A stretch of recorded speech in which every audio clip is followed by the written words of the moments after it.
transcendance dans le bouddhisme se trouve intégrée dans l'immanence, dans le sens où c'est une transcendance intériorisée. Donc il n'y a pas un Dieu extérieur, créateur, de créatures qui sont différentes. Il n'y a pas cet aspect d'extériorité, d'intériorité séparée. Il y a une nature fondamentale de l'homme, qu'on appelle la nature de Bouddha, dans ce cas-là, et qui en fait est véritablement ce qu'on appelle l'inconditionné chez l'homme. Donc nous, c'est ça que nous recherchons, parce qu'en fait, nos vies sont conditionnées, sont donc plongées dans une forme d'illusion qui amène de la souffrance. Et en fait, le travail, c'est un travail énorme sur l'esprit, et qui intègre évidemment les autres aspects, le corps, la parole. On parle toujours de la corps, de la parole et de l'esprit dans le bouddhisme, mais tout doit être intégré, mais c'est l'esprit qui est le boss. Donc on va travailler beaucoup sur l'aspect de l'esprit pour ensuite intégrer tous les aspects de la personne. Il y a des approches où vraiment il faut renoncer à tout un tas de choses, il faut vraiment purifier, d'autres il faut transformer, et d'autres nous disent qu'en fait notre nature est déjà parfaite, mais qu'il faut la réaliser, l'actualiser. D'accord. Donc il y a différents chemins dans le bouddhisme qui dépendent un peu des besoins de chacun et des capacités de chacun. Donc voilà, c'est un enseignement multiple dans ses facettes. Et il y a aussi une chose, c'est que disons que dans le bouddhisme, évidemment, on ne fait pas appel à quelque chose de véritablement extérieur, mais il y a quand même des aides. Et on n'est pas non plus tout seul dans son chemin. Les Bouddhas et les Bodhisattvas, qui sont donc des êtres éveillés, sont présents pour les êtres. Et donc, on peut faire appel également à eux.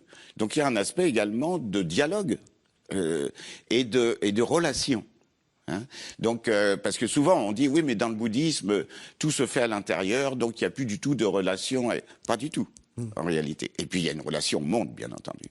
Alors, le Bouddha, au cours de toutes ses vies, parce qu'on est dans un système à de vies multiples qui se succèdent, dans sa dernière vie, il est sous forme humaine. Il est sous forme, j'insiste bien.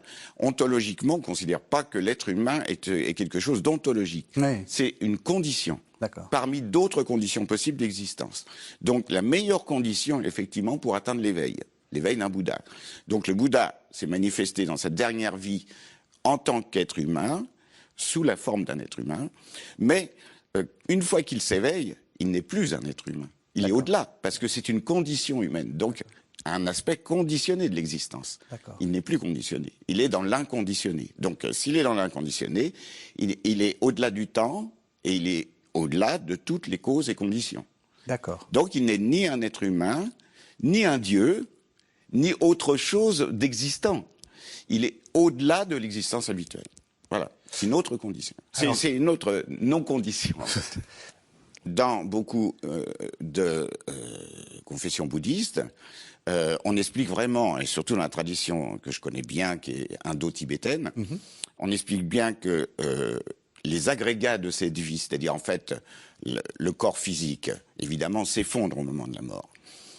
Du coup, tout ce qui est lié au contact des sens, donc toutes nos consciences des sens, comme on les appelle, les consciences des sens, de l'ouïe, de l'oreille, de l'œil, etc., tout ça évidemment cesse, mais l'esprit, lui, va continuer sa course. Parce que l'esprit, c'est une succession d'instants de conscience qui ne s'interrompt jamais. Donc l'esprit, lui, n'est pas soumis à la mort. Et il est chargé par un ensemble de conditionnements qui le poussent vers la renaissance suivante.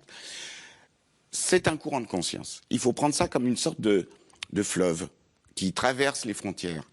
Mais même dans l'analogie avec un fleuve, on sait bien que si un fleuve s'appelle Das Rhein d'un côté, le Rhin de l'autre, il change de personnalité d'un point de vue de sa nomination. En même temps, c'est quand même le même fleuve qui s'écoule.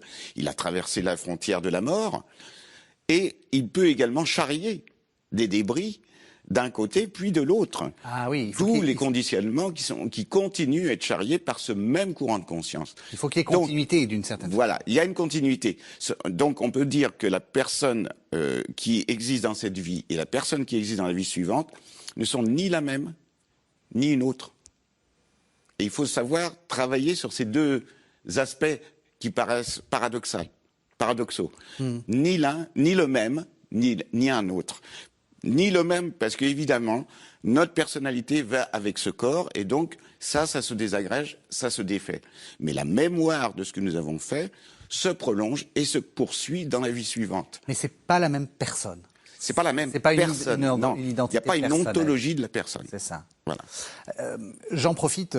On a souvent une image très, surtout en Occident, un peu, disons, un peu dégradée du bouddhisme. Ça serait une jolie philosophie et surtout, c'est une gymnastique en réalité. C'est-à-dire les encens, les postures. Bon, vous venez de démontrer qu'en fait, c'est extrêmement compliqué. Extrêmement complexe. C'est une religion, mais on dit souvent que le christianisme est très très compliqué. Là, je pense que vous nous battez à plat de couture. Ah oui, je crois qu'on a... C'est une religion extrêmement oui. Très très complexe. Avec beaucoup d'écoles qui sont pas toujours d'accord entre elles d'ailleurs sur l'interprétation des enseignements du Bouddha, qui est le fondateur, qui a vécu au VIe siècle avant Jésus-Christ. Et toute une tradition orale puis écrite s'est construite à partir de ces enseignements. Et il a enseigné plus de 40 ans. Ce qui est quand même assez rare pour un fondateur de religion. Donc, il a été 3 petites années. Mais oui, le Bouddha était quand même très bavard pendant longtemps. Et donc, il y a énormément d'interprétations qui sont nées, d'où une philosophie qui s'est développée d'abord en Inde et qui a eu des expressions après différentes selon les contrées qui ont été atteintes par le bouddhisme. Donc, il y a 3 grands courants finalement. Sino-japonais, il faut inclure la Corée et le Vietnam. Et puis, le courant du sud-est asiatique qui se réclame d'un bouddhisme plus ancien, mais qui en réalité a évolué, bien entendu, dans le temps, ce qu'on appelle le Theravada. Et puis, il y a le bouddhisme indo-tibétain qui, lui, est remonté de l'Inde plus tardivement, au 8e siècle, et qui s'est installé au Tibet, puis est passé à la Russie, à la Bouriatie, et puis, d'autre part, en Mongolie. D'accord. Et dans les régions himalayennes. Pour aller vite, c'est le bouddhisme du Dalai Lama ? Oui, on pourrait dire ça va très vite, hein. Oui, tout à fait. C'est ça, c'est juste pour... Oui. Voilà. Et à chaque fois, alors, notamment les Tibétains ont été beaucoup dans la prolongation de la philosophie indienne. Et il y a eu énormément de commentateurs. Il y a des milliers de volumes de commentaires. C'est pour ça qu'on va utiliser, évidemment, comme dans toute philosophie, des concepts, mais pour les déconstruire ensuite, par l'expérience. Hein, c'est l'expérience du pratiquant qui va être finalement première, si on veut, mais pour y parvenir, il faut aussi quand même réfléchir et comprendre ce que l'on fait. L'esprit lui-même n'est ni humain, ni animal, ni infernal, mais il peut prendre ces teintes-là en fonction de ce qu'on appelle, un gros mot encore, le karma, c'est-à-dire la rétribution des actes qui sont intérieurs à l'esprit. Hein, donc ça c'est un des points fondamentaux qui fait qu'en fait il n'y a pas de juge extérieur, c'est nous-mêmes qui en quelque sorte produisons nos propres conditionnements. Et on est des mauvais scénaristes en quelque sorte souvent, enfin on peut être des bons aussi. La mauvaise nouvelle c'est que dans la vie suivante on doit se projeter le film même s'il est mauvais, même si c'est une série B. Et même je dirais que finalement pour certains bouddhistes il serait bon un petit peu d'introduire une dose de grâce à la façon chrétienne, dans le sens où la tendance de certains bouddhistes serait de penser qu'à travers des techniques spirituelles, on peut arriver finalement à l'éveil. Non, les techniques ne sont que des moyens. Ce ne sont que des méthodes qui sont là pour aider un processus qui est au-delà de la technique et qui, par conséquent, dépend également de la disponibilité. C'est-à-dire, il faut être ouvert pour que ça puisse se produire. Et ça va advenir. Et quand ça advient, c'est une forme de bénédiction. C'est une découverte, certes, de la transcendance, comme on le dit, à l'intérieur, mais en réalité, c'est ni extérieur ni intérieur. Et ça va venir à travers les enseignements, à travers les maîtres, et à travers le rapport qu'on peut avoir avec certains Bouddhas et certains Bodhisattvas. Et donc, il y a un aspect où on reçoit une influence spirituelle. Et cette influence spirituelle, en se tournant vers l'intérieur, on découvre en fait qu'elle existe en nous. Mais à ce moment-là, il y a une coïncidence silencieuse, je dirais, entre deux esprits. Si on parle par exemple d'un Bouddha avec lequel on se met en rapport ou avec un maître, le maître, il va être un miroir qui va nous réfléchir vers notre vraie nature. Et cette vraie nature n'est pas différente de celle du maître. Et elle n'est pas différente de celle des Bouddhas. Donc, en fait, on explose un petit peu les cadres également. Et s'il n'y a pas cette ouverture, cette réceptivité à ce qui va advenir, il n'y a pas de possibilité. Parce que à ce moment-là, c'est notre volonté qui manipule. Et la volonté qui manipule, c'est très conceptuel et c'est très conditionné. Oui. Ça ne peut pas permettre un accès à l'inconditionné. Oui, tout à fait. Alors du coup, on va arriver donc à cette deuxième partie. En quoi on peut, enfin, il y a des points de contact intéressants. Et vous avez commencé à parler de la pratique. Est-ce que je vais très vite si je dis qu'un des rôles de cette pratique, c'est de faire le vide? C'est pareil, on ne fait pas le vide. Oui. Le vide, c'est juste le fait que les choses sont dépourvues d'être en soi. Hein, donc c'est un vide très philosophique pour le coup. Ouais. C'est donc une anti-ontologie. Ouais. Bon, mais c'est pour libérer. Donc on se libère des conditionnements. Voilà, c'est ça. On se libère des concepts sur les choses. Parce que nous ne faisons que saisir systématiquement les choses à travers des concepts. Ouais. Et en fait, on construit un monde qui est en grande partie une projection de notre imaginaire. Et évidemment, la réalité est tout autre. Et c'est ça donc quand on parle de vacuité. Hein, dans le bouddhisme. Donc, on ne fait pas la vacuité en vidant son esprit comme on viderait une poubelle. Oui. Non. Parce que les pensées et les émotions qui s'élèvent dans l'esprit, ben, c'est le jeu de l'esprit. Ça fait partie c'est l'énergie de l'esprit qui se manifeste. C'est comme des vagues qui s'élèvent de l'océan. Ça serait complètement absurde de penser que l'océan doit être plat et complètement gelé pour pas qu'il y ait rien dedans. Ouais. Non, il y a des vagues, et les vagues, elles sont les bienvenues à condition de ne pas s'y accrocher, ne pas s'y attacher, et de les laisser simplement revenir à leur état naturel, qui est de revenir dans l'océan. Si on arrive à faire ça, effectivement, il va s'installer un état de calme dans l'esprit, parce qu'en fait, on n'est plus tributaire de nos pensées, ni de nos émotions. Ça ne veut pas dire qu'on les rejette, mais on ne va pas les saisir. Et la saisie, c'est le problème, parce que c'est la saisie qui nous amène à souffrir. Et c'est ça qui est en jeu.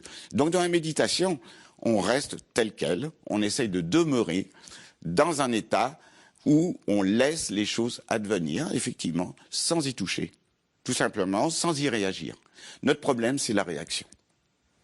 Mais ce n'est pas les choses qui s'élèvent. Mais oui, attention et vigilance. Ouais. L'attention, c'est le fait de rester présent là où on est. Alors, par exemple, en prenant le support de la respiration, tout simplement, puisque ça nous accompagne tout le temps. Oui. Si ça ne nous accompagne pas, c'est qu'on est mort. Donc, on peut utiliser ça à tout moment. Et on est simplement présent à sa respiration. On va voir qu'on note plein de choses qui vont se passer. Les trains dans l'esprit, il y en a tout le temps. Il y a beaucoup de trains, plus même qu'à la SNCF. Oui, c'est ça. Et donc, en fait, les trains passent. Mais si on reste et qu'on revient, on note simplement ce qui se passe. Et on revient. On revient à la respiration. Et petit à petit, les trains s'espacent. Et à un moment donné, on les voit venir et ils ne causent plus aucun dérangement. Et là, il y a un espace qui s'ouvre dans l'esprit. Si vous voulez, c'est comme de l'eau boueuse. Si on agite de l'eau boueuse, on verra jamais la limpidité de l'eau. Si on laisse la boue se décanter, à un moment donné, l'eau devient limpide. Donc la clarté de l'esprit, c'est ça le résultat, en fait, de cette pacification, de cet apaisement. À partir de là, on voit mieux les choses. Et on peut regarder le monde autrement. On peut examiner les phénomènes qui nous apparaissent et voir, en fait, que leur nature elle-même est dépourvue d'existence en soi, que tout s'écoule, tout est impermanent, en quelque sorte, mais que tout fonctionne de cette manière-là, et sans s'accrocher, sans plus s'accrocher aux choses, parce que, en s'accrochant aux choses, par la passion, ou alors, d'une manière négative, par exemple, l'aversion ou la colère quand les choses ne nous plaisent pas, parce que notre problème, c'est ça, c'est la réaction. Il y a des choses qui sont plaisantes, des choses qui sont désagréables, et des choses qui nous indiffèrent. C'est précisément les trois principales façons dont l'esprit réagit. Soit par le désir-attachement, soit par colère-aversion, soit par indifférence, ignorance. Et en fait, si on regarde bien, on n'est pas très évolué quand même. hein, parce que tout le monde animal fonctionne comme ça, et y compris même les protozoaires. Donc, en fait... on est un peu loin de la nature de Bouddha, là. Hein. On est un peu loin de la nature de Bouddha, et même de l'esprit soi-disant brillant de l'être humain. Quand on regarde au niveau émotionnel, en fait, on réagit aux choses d'une manière très atavique. L'amour... Le mot était pris. Alors les bouddhistes se sont abattus sur le mot compassion. C'est pas de chance. Mais moi, je fais pas vraiment une grande différence, franchement, parce que le terme, par exemple, en tibétain, Tukje, c'est le seigneur du cœur. C'est ce mot-là pour la compassion. Donc c'est quand même plus puissant que la simple compassion, qui voudrait dire pâtir avec, ce qui est quand même un peu triste. Non, la compassion, c'est quelque chose d'actif. Mais il y a deux façons d'envisager la compassion. Soit comme un entraînement de l'esprit, parce que finalement, parfois, on est un peu dur, et qu'il faut attendrir un peu notre esprit et l'ouvrir. On parle de l'esprit-cœur, hein, bien sûr. On ne parle pas de l'esprit là, c'est l'esprit cœur. Hein, ça, c'est fondamental. L'esprit se trouve plutôt là que là. On ne le dira jamais assez. Hein. Mais ça, c'est une manière, en quelque sorte, d'entraînement progressif à la compassion. Mais dans d'autres chemins plus directs, c'est la nature même de l'esprit qui est compassion dans son action. Donc, ça veut dire que quand on arrive à découvrir la vraie nature de notre esprit, fondamentale, au-delà de toutes les nuages, en quelque sorte, des pensées, des émotions, de tous les tracas, etc., qui sont l'esprit superficiel, quand on arrive au niveau le plus profond, c'est un peu comme le dit Maître Eckhart, on atteint le fond sans fond. Et quand on ouvre ça, c'est-à-dire quand on se dépouille de tout ce qui n'est pas ce fond sans fond, alors Maître Eckhart dit on peut accueillir à ce moment-là le Christ en soi. Tout à fait. Pour moi, Maître Eckhart, vous me direz, ça dirait rien à nos auditeurs, mais c'est le Longchenpa de l'Occident. Longchenpa, c'est un grand personnage que j'ai eu l'honneur de traduire du tibétain du XIVe siècle, et qui est un grand mystique également du Tibet, et qui a vraiment, justement, qui nous parle de la base fondamentale qui est d'essence vide, de nature lumineuse et d'expression compatissante. Voyez. Donc, et en fait, c'est pas trois choses dans la nature de l'esprit. C'est un même mouvement, en quelque sorte. C'est la qualité fondamentale de notre être. Être autonome, oui. Comme le disaient d'ailleurs les Lumières, être autonome, mais on a glissé vers l'individualisme. C'est ce qui est une erreur fondamentale. Et d'autre part, la compassion, c'est pas quelque chose de condescendant, c'est quelque chose en fait où on reconnaît que même nous-mêmes, on patauge comme on peut, et les autres aussi, et que donc on peut plus les juger de cette manière-là. Donc cette fraternité, elle est fondamentale. Il faut vraiment nouer des liens de fraternité parce que nous sommes sur le même bateau. Et que la communauté, c'est pas seulement la communauté bouddhiste, c'est la communauté de tous les êtres humains.